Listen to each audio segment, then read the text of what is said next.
જે માતાજી હું છું ગોહિલ ગોપાલસિંહ. આ તમે વિડીયો જુઓ. એક નાની દીકરી અમદાવાદથી વૃંદાવન દંડવત યાત્રા કરીને જાય છે. એક વસ્તુ મને કેવડાવે, છોકરાને શું ખબર પડે કે મારે વૃંદાવન જવું છે?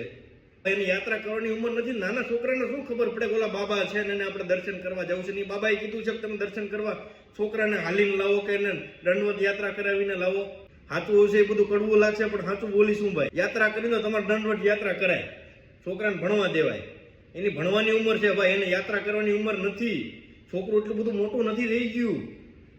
એની જે ભણવાની ઉંમર છે એમાં તમે આવી યાત્રા કરાવીને તમે કરવા શું માંગો છો ભાઈ? બરાબર, વિરોધ ઘણા કરશે, પણ ચોખ્ખું સત્ય હશે ને બાપુ બોલશે ભાઈ. ચોખ્ખું સત્ય મને એ દેખાય છે.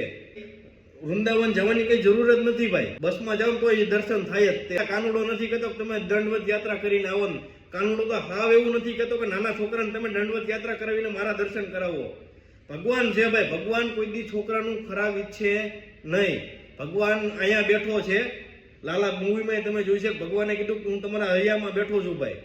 તમે હાલીને આવો કે દંડવત યાત્રા કરીને આવું, ભગવાન ક્યારેય કોઈને કહેતો નથી. સાચી ભક્તિ કરતા હોય ને તો બસમાં જઈને દર્શન કરી લેવા, બાકી છોકરાને તમે આવી રીતે ન ફેરવો. ચોખ્ખી ને સીધી વાત. જય માતાજી.